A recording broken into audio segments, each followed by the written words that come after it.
Good morning, kindergarten. I hope you had a lovely weekend.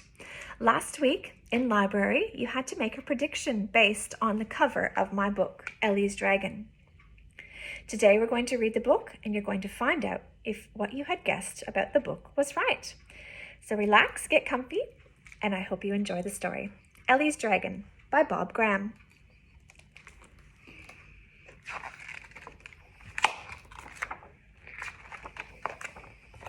When Ellie was quite young, she found a newborn dragon. With its eyes not yet open, it crawled across an egg box. It was pale and luminous with shifting rainbow colors like oil on water. Its little claws tickled in the palm of her hand. It was quite the sweetest thing she had ever seen.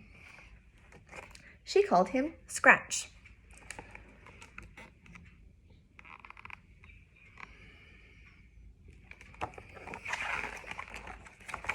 At home, she made him a bed.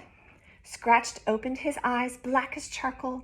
His tiny wings shivered. He was flightless as a silkworm. He wants some matches, Mummy. He wants to eat the tops off. Certainly not, replied Mum. You can't play with matches, sweetie. Her mum saw nothing but an empty matchbox and a cotton wool.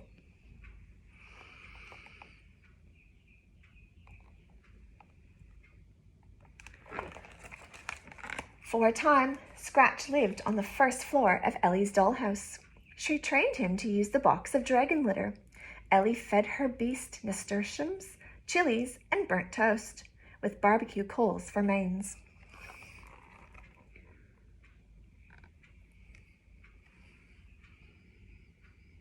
Can you see Scratch in the picture? Ellie grew a little and went to nursery school.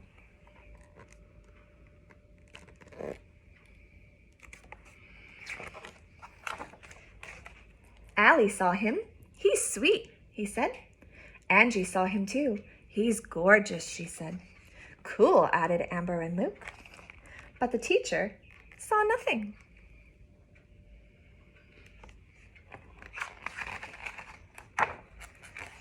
Ellie grew some more.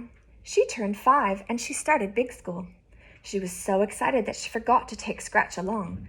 It clear slipped her mind. So Ellie didn't see her dragon's first flight, which was mainly downward.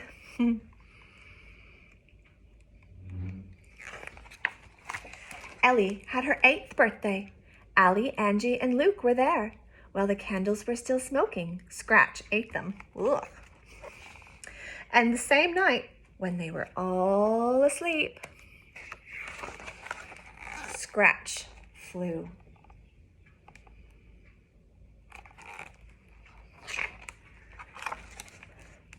Ellie's dad came to call for outings on the weekends.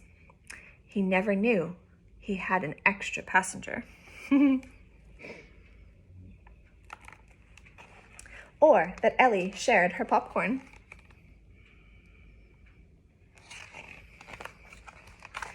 Two years later, on Ellie's 10th birthday, Angie, Luke, and Allie came for a sleepover, but things were changing for Ellie and Scratch.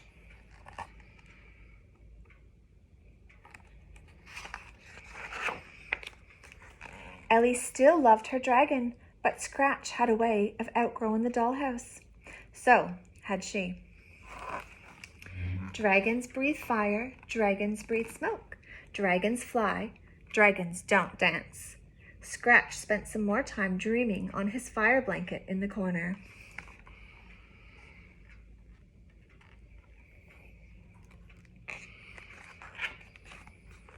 Then Ellie was 11 and Scratch began to fade.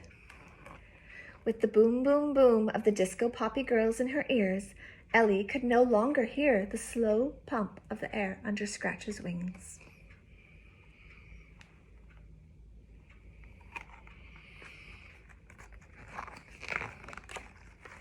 The year after, Ellie could see right through him. On her 13th birthday, Scratch's breath barely melted the icing on the cake. He didn't even eat the candles.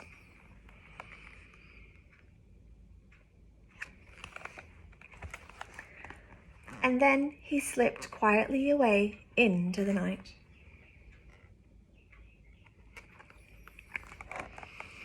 Occasionally, Ellie thought to look for him and almost saw the flick of a tail from the corner of her eye. She thought she smelt smoke or heard a low, fiery furnace over the fence.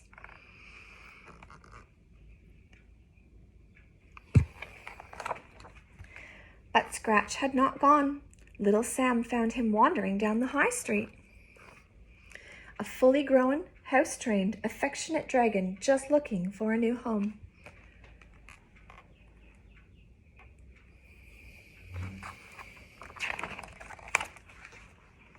And Scratch will probably live with him for some time to come. I don't know if you can see, but it's a little boy who has found Scratch now.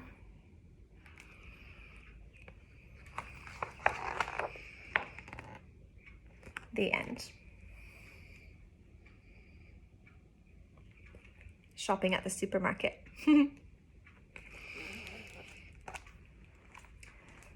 I hope you enjoyed the story today. As you could see, Ellie had a best friend when she was little, and then as she grew up, she changed her interests and changed things that she liked, and Scratch unfortunately started to fade away. Maybe you have a toy that you really love right now or a snuggly that you really love, but as you get older, you might put it to the side and become interested in other things, and that sometimes happens, and that's okay. Today, in your library and STEM book for week number 3, you're going to be filling out a book review. Now, this might be the first time you're filling out a book review. At the top of your sheet, you're going to fill in the title of the book, which is Ellie's Dragon. You might even put the author, Bob Graham, and you're going to tell me whether you liked the book, kind of liked the book, or you didn't like the book at all. There's some happy faces for you to color in. Then you're going to draw me a picture at the bottom of the page.